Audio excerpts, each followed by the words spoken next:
Trader Anthony Ha, Shasta Ventures partner Rob Conybear, Nest's Matt Rogers, Skycatch's Christian Sons, and Anki's Forrest Softman.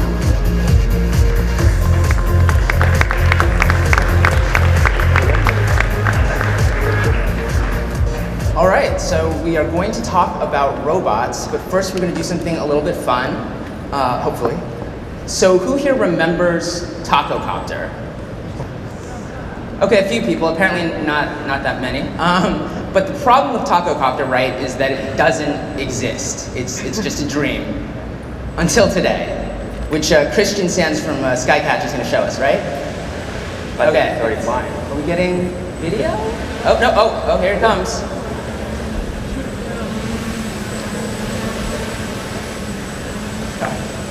Slightly terrified.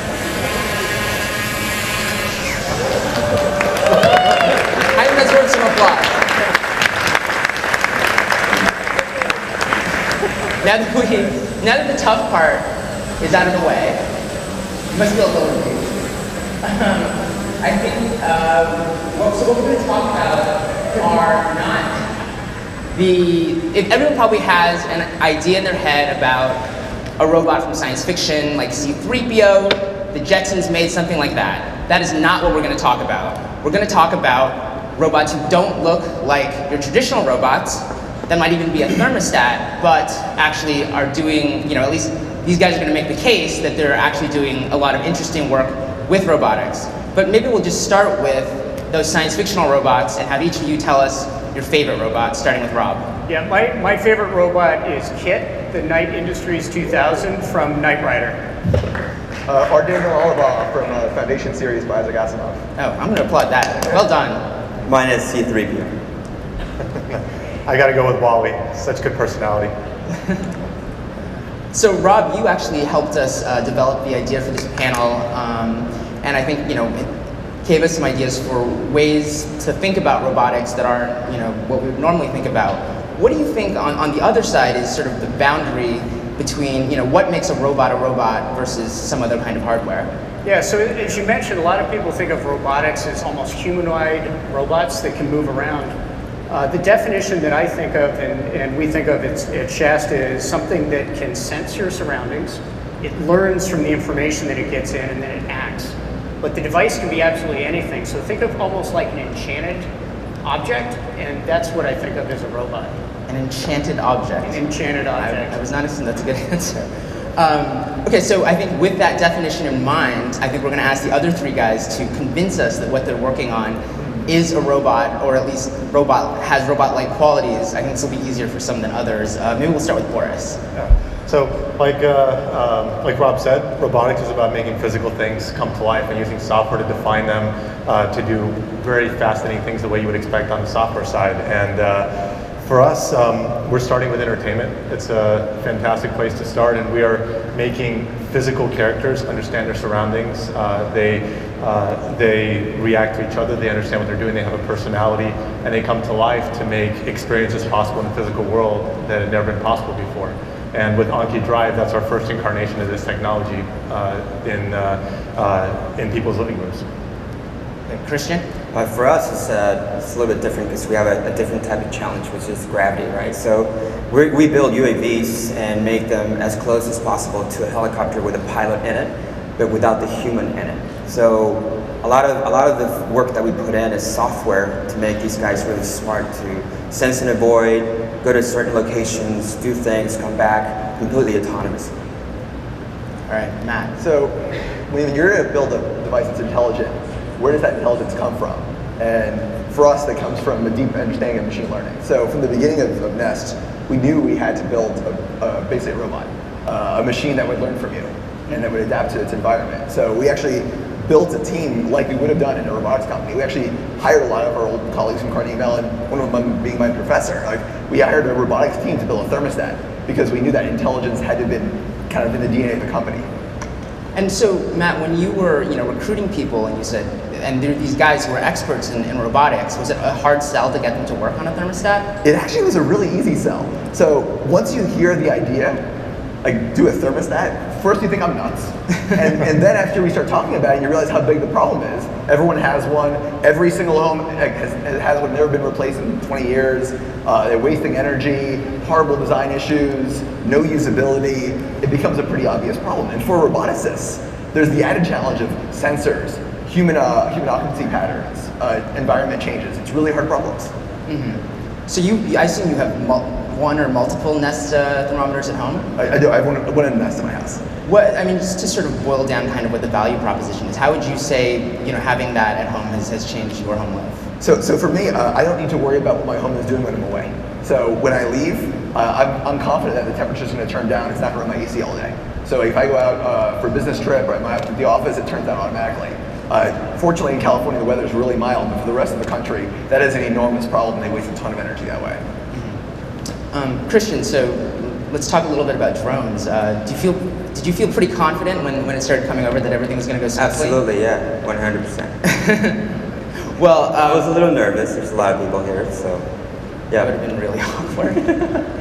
So can you maybe tell us a little bit about, you talked a little bit about what Skycatch is doing, but maybe talk about how what Skycatch is doing is different from other drone companies. Absolutely. So we're very different in the sense that we focus on working with really large companies and scaling their UAV implementations. Rather than having someone just with the remote control and a location gathering information, we can deploy hundreds of thousands of these units, extracting information and sending it into a single location. And we use it all using very high-tech technology for keeping a drone in the air on an ongoing basis. And you're mostly building this for industrial use? That's correct. We're focusing on companies that are in the areas of construction, mining, agriculture, logistics, like UPS, FedEx, all those companies, and energy, like wind turbines, solar panels. That's basically the range that we work with. So let me ask you maybe a slightly tougher question that wasn't in the prepared statement, but somebody tweeted at me, and I'd be interested in getting other people's take on this too, is as these move into an industrial context, do you think that they're going to put people out of work? Personally, I think it's going to augment our ability to make better decisions. Not necessarily replace people, but for instance, we did a test up in Napa Valley with UC Davis, and we had a farmer there, and he was very skeptical about this. And in fact, he was like, I'm not going to use this. I can walk the farms myself. And when he finally got him to test it out, he got some goggles on, his reaction was almost like a little kid. He was like, oh my God, I can see everything. We saw everything, but we don't know anything about farming. He knew everything about farming. He was able to make decisions right away. So do you think that's going to be sort of universally true, or it's going to be like exactly how it fits into the existing workforce is going to change depending on the industry? Yeah, this is a whole new data set. We never had this data set before, just like before we never had Google Maps. This is like one of my guys, Will Pryor, from one of our team members says, this is Google Maps, but in real time and more high def. Imagine being able to actually have visibility on everything that you do in logistical areas like construction, for management, security, for fulfilling resources when you run out of sand or panels. You're able to move really quickly without having to call people. Using the phone or calling people or just finding out maybe they're busy, you can act to it really quickly. What about you, Boris? So I imagine the initial Anki Drive product is not competitive with human labor or maybe parenting, No. but I know that there's sort of a bigger vision which we can talk about on the site, but I'm curious, do you think that there's a potential sort of competition in terms from a labor perspective? Yeah, well, a lot of robotics is actually additive. It's not that somebody was, people have been playing with toys and games forever. It's just that now we're making the first video game in the real world. That's something that doesn't replace somebody, it just makes your experiences better. And so a lot of technology is not necessarily a one-to-one replacement of humans. It just makes the overall efficiency much, much higher. Yeah. So you talked a little bit about the technology already, but you were on stage at Apple's last big event, WWDC, and how many people saw that? The cool race cars? Again, a few. But it looks, I think at first it just was like, oh, these guys are like, race cars, whatever. I think there's a little bit more going on behind the scenes. Can you tell us a little bit about what was actually happening? So for us, right now is the tip of the iceberg in consumer robotics. Robotics has been around for several decades, but it's always been focused on agriculture, industrial, defense, space. This is the first time when people can actually start expecting these technologies to come into their lives and have a really big impact. And so we are making all of our robots, they're engineered to think. And what I mean by that is they truly understand where they are, they understand their environment, they have a personality, they behave in a way you would not expect a physical character to behave. And so with Anki Drive, that was in some sense our Trojan horse in introducing people to these types of technologies and what they should expect from physical things. But the approaches carry over to almost every aspect of your daily life. Mm-hmm. So are you building self-driving cars eventually? It's well, the funny thing is that we do have self-driving cars. They're just in your living room. But a lot of the sort of projects that we think of as the holy grail of robotics, the autonomous vehicle, the humanoid robot, that's like a 10, 15, 20-year goal, and we're approaching it from the bottoms up, where you make the most amazing application of robotics in AI that you can make today, and you use that as a stepping stone to do more and more advanced things that get you to those goals down the road. Mm-hmm. One of the things you also mentioned was sort of giving each of these devices a personality. Can you talk a little bit about what kind of personality they have and how you give it to them? Sure. So in the context of Anki Drive that you saw on stage, each of those cars has a role. One of them was aggressive. It was trying to get through. It was trying to get ahead. And so it behaved in the way you would expect that character to behave. And that's something that you take for granted in the video game, but when you see it physically happening in front of you and something that shouldn't have that sort of intelligence, it's really surprising. Another character might be more sneaky, more defensive. Another one might just be trying to avoid the skirmish entirely and be very, very pacifist. And so all of this gives us the ability to literally program these personalities the same way you would do so with a video game character on the virtual side, except it's with a physical object in front of you. So let's step back for a second from the specific companies. Rob, you've invested in Nest and some other companies that we consider robotics companies. Could you maybe talk about what you think sort of connects them and what you're looking for in an investment? Yeah, so one of the things we look at is where there's something new that's happening or has happened in the technology that enables a new set of capabilities. And often that follows Moore's law. Could be more horsepower in the CPU, it could be just more and more wireless connectivity, et cetera. But most importantly, we look for things that can get better with time. So when you look at Nest, or you look at Anki, in fact, you look at all three of these companies, they push out software upgrades to their hardware regularly. So what ends up happening is really just like a baseball glove that we all had that actually got better the longer you have it. The longer you have a Nest device, the longer you have an Anki car, because of these updates and because of the machine learning, the device gets better with time, and that's a new relationship for people to have with these things. And that's something that we look for when we think about robotics-related companies. Mm-hmm. So what does that do for ideas, like the idea of planned obsolescence? Like, am I going to have a Nest and I just never have to replace it? Well, one of the things that happens, and this could be a Nest, it could be Anki, it could be Sonos. You take a look at the speakers that are in your house. What ends up happening is, instead of going to a given customer and saying they're going to become a repeat customer, you start to think of customers as people that are advocates for your product. So for the first time in history, you start to have hardware and robotics companies where products become they get higher net promoter scores with time.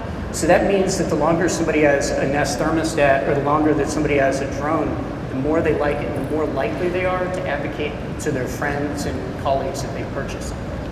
Matt, is that how you guys look at it? That's exactly how we think about it. So that's good, since he invested, you guys are on the same page. We're on the same page, yes. So we think about our relationship with our customer in terms of a very long-term relationship. So one, we deliver software updates for free, and that's an unknown thing for thermostats. I think we're the first thermostat ever to be on the internet to get an update to begin with.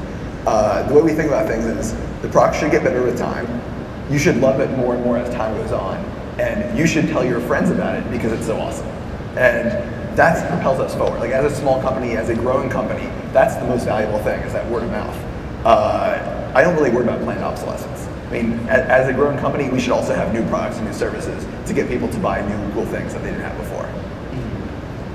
So, another thing I wanted to go back to, you guys were talking a little bit about being, coming from an academic background in robotics. And Boris, one of the things we talked about before was sort of the challenges of going from a university setting to actually a for-profit company. I mean, can you talk a little bit about what you've learned doing that?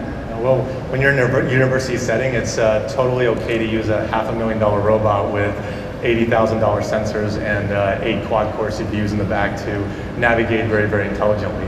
When you want to make a product in consumer robotics that people can afford and use, you have to be very, very clever on how you use how you use very clever combinations of components, sensors, computation, and do things at a much lower price point than anything that would be possible otherwise. Matt, is that something you've struggled with too? Oh man, so we had to fit something like 7 sensors, 2 wireless radios in a package that's like this big. And it has to be able to run for years and not require external power. And that's not something that you have to do in research. In research, like the constraints are off. Your goal is to publish, right? All about performance. Yeah, this is very much the opposite, like heavily constrained, ship it. And so, and then you also mentioned, hiring a bunch of, academic people with an academic background to work with. Did you have to sort of yell at them for a while to get them? Is that? So a little bit. So the way we structured Nest actually is we have kind of our technology research team, which Yogi runs, and she works with an engineering team that implements those cool ideas. So they come up with these MATLAB models and all these crazy algorithms, and then we have guys who know how to ship it. We have to yell at ourselves even to get out of the mindset of what we're used to in graduate school. It's a very, very different problem, but it's one of the exciting aspects because the roots are actually the same. The algorithms that we're using are ones that only made sense in an academic setting years ago, but now they're actually finding a really great place in consumer products. It's the same thing with UAVs actually. A lot of the YouTube videos that you see, TED videos, you see a lot of these autonomous drones flying together and doing different figure eights and things like that. A lot of that, the infrastructure to do that is hundreds of thousands of dollars. Vicom cameras everywhere. You can't really replicate that into a commercial world. So our challenge is not using all those Vicom cameras and actually be completely autonomous and then stuffing all that software into a small little board. So it becomes a lot more challenging. Have you guys succeeded in doing that, or is that still a little ways off? We've succeeded at doing a lot of the computer vision algorithms to keep the drone completely autonomous. I mean, you saw it.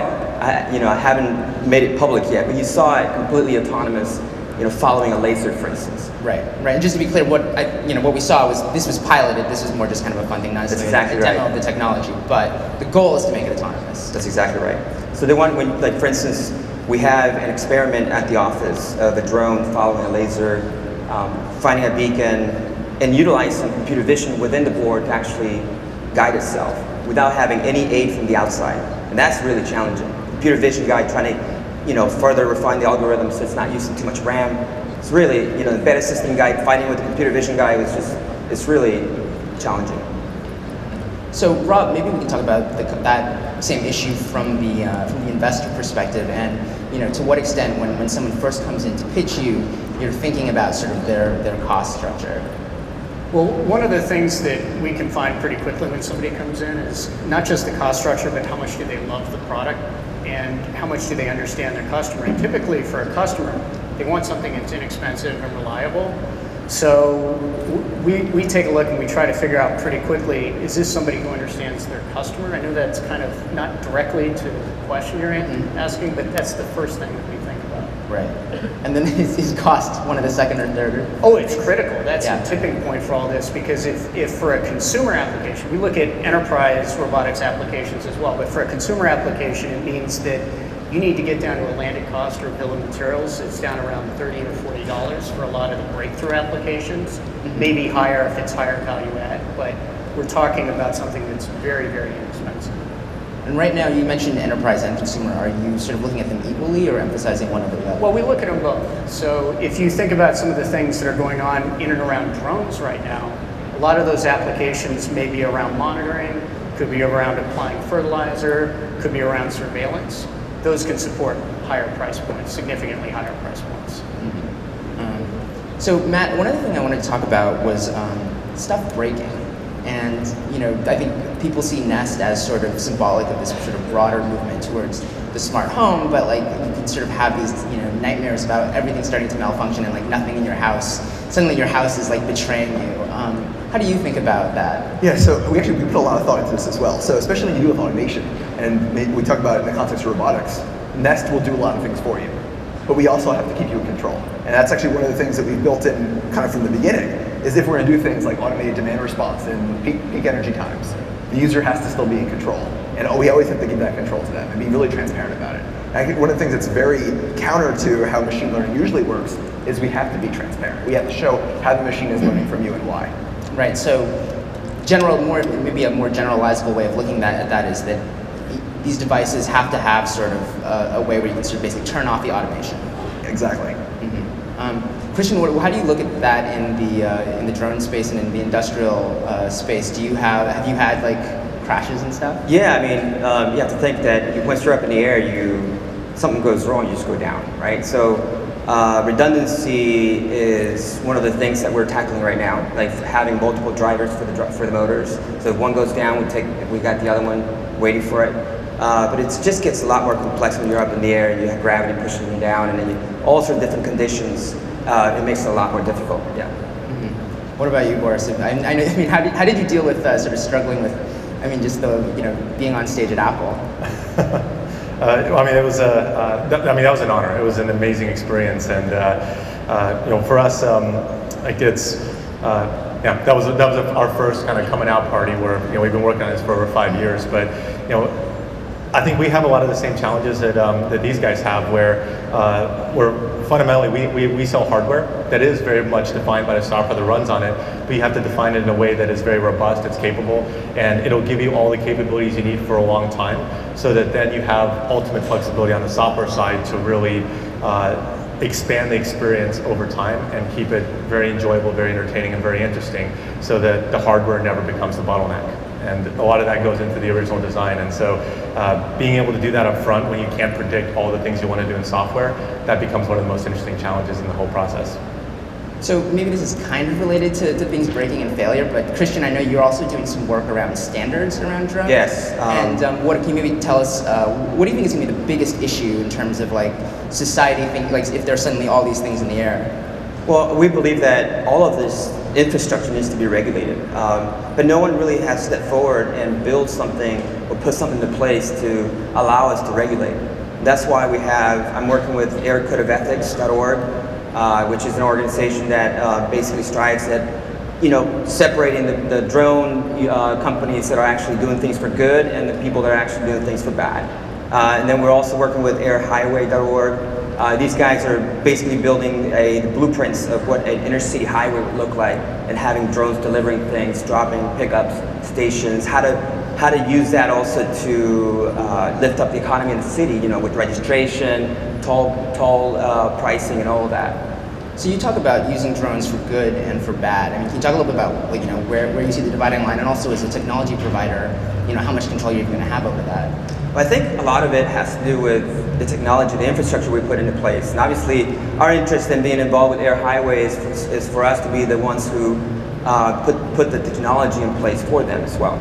And that has to do with transponders. Every time something goes up, we know about it, right? So if something is up and no one knows about it, it gets shut down somehow. A radio wave that basically makes it go to a different direction. These are all things that you can do at some point, but the infrastructure needs to be in place. So I think we're basically running out of time, but sort of one last lightning round question, which will start with Rob, which is that 10 years from now, what is one thing that humans do that will be done primarily by robots? Self-driving cars. Take care of their home. Installing thermometers with drones, thermostats. All aspects of entertainment, I think, are going to have much higher level of intelligence than they have today. Cool. Well, thanks guys for joining us. Thanks. Yeah.